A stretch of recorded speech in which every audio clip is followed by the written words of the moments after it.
Today we're going to look at complex PTSD and how the spiritual practices can best support those of us who are working through complex PTSD in our lives and are taking this journey into better understanding the self. You may have heard of PTSD, and that's often associated with war veterans. And as an adult, a war veteran will recognize, I've been in war, I've been in an extremely stressful, unnatural situation, I'm having flashbacks. Complex PTSD is a little bit different in that it develops in childhood at a very young age, and many of us will have a foggy memory of our childhood. We just knew something went on, but we're not quite sure of what went on. And as we dive into the spiritual practices, I have found that layers are uncovered. So we start to have a better understanding of our authentic self. Symptoms of complex PTSD would be a general feeling of insecurity in our world. We feel that the world is not a safe place.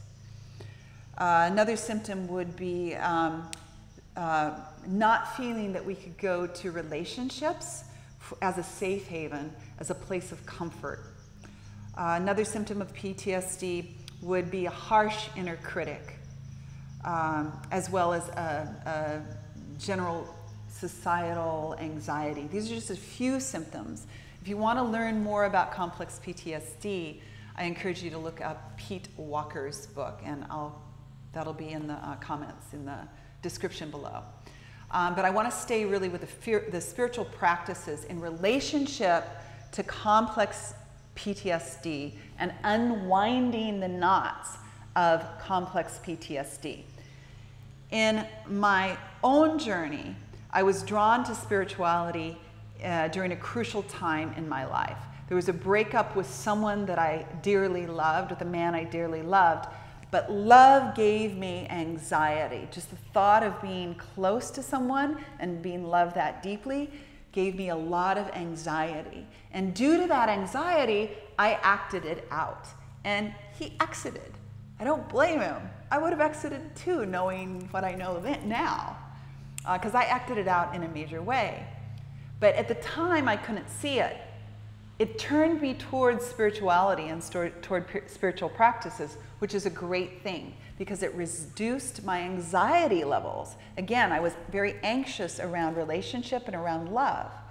So I jumped into the spiritual practices of yoga, hatha yoga, chanting and meditation, breath work, and it really soothed the part of me that was really on an adrenaline rush from childhood. I had been on this adrenaline rush, not feeling comfortable in my world. So when I found the practices of spirituality, it was such a safe haven. And I could really work with those adrenal rushes and calm myself down. And as I started to calm myself down, I started to untie knots that were important knots for me to untie. And those included bulimia, those included societal anxiety, and the layers kept shedding off until finally I asked the question of where did this all really come from? And when I asked that question, I discovered that it came from the earliest years of childhood and not feeling safe, not feeling nurtured and loved, and instead turning toward the coping mechanism of isolation. Because in my own family structure, when I would ask for love as a youngster and that nurturing quality wouldn't be there, I started to internalize it and think, well, there must be something wrong with me. And that internalization eats away at a child until we isolate ourselves. So when I got to the core of the dissonance in my authentic self, the understanding became key. Rather than diving into a meditation and trying to be something other, trying to be something else, that's an old coping mechanism. Being young and trying to please and trying to be good enough so my parents would love me. It was always this pursuit of perfection. And the practice of meditation or chanting at some point started to feel more alienating to me rather than helpful. That's when I really dived into the understanding of complex PTSD and the empowerment, knowing the unfolding, knowing that in my mind, knowing what happened, and be able to put the puzzle pieces together really helped me step forward and say, you know, how do I want to manage this? Is meditation going to help me manage this? Or is meditation going to really take me off into the zones of the other world, trying to make me, again, perfect or something else? So I encourage all of us to really look at the layers that we're shedding through the spiritual practices, and then at some point say, you know what?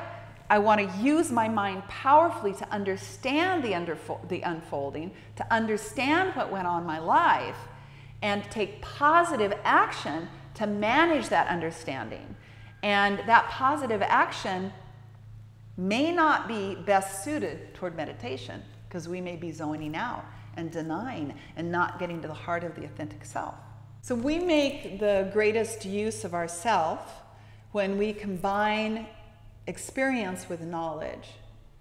And if we only stay in cognitive therapy, we may be repeating the same story to a therapist for 10 years. Conversely, if we only dive into the spiritual practices and we're, you know, zoning out, we're loving the space of consciousness, we may be repeating that same loop over and over and over and not looking at the reality of our life. I believe and teach that we bring the two together powerfully. So the spiritual practices help us calm down, so we're not in the conditioned parts of ourselves that are always amped up and in anxiety. But yet the cognitive therapy, the understanding, the reading of books like this book by Pete Walker, the empowerment of knowing, like, okay, this was the unfolding of my life.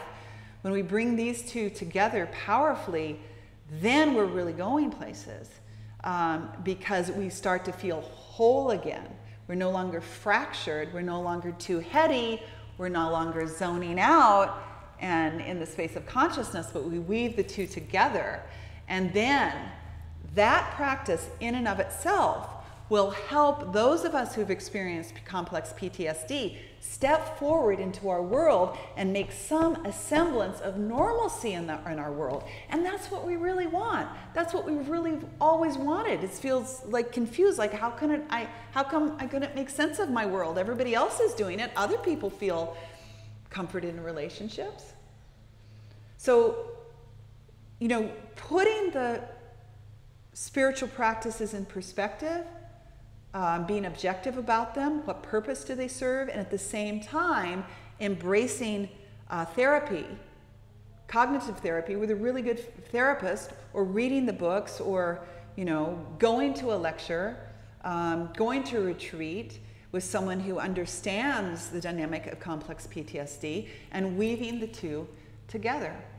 That's going to help us step forward and take positive action in our world and help us embrace what we've always hoped to embrace, and that's a sense of safety in our world. We have a sense of safety in our world, and also we feel like we really have something to contribute to our world. So I hope that's helpful. I'm really interested in your thoughts on this topic, because complex PTSD is something I've personally lived through, and I know many of you have as well, and would love to hear how you feel about this video, and subscribe here for more. Okay, bye.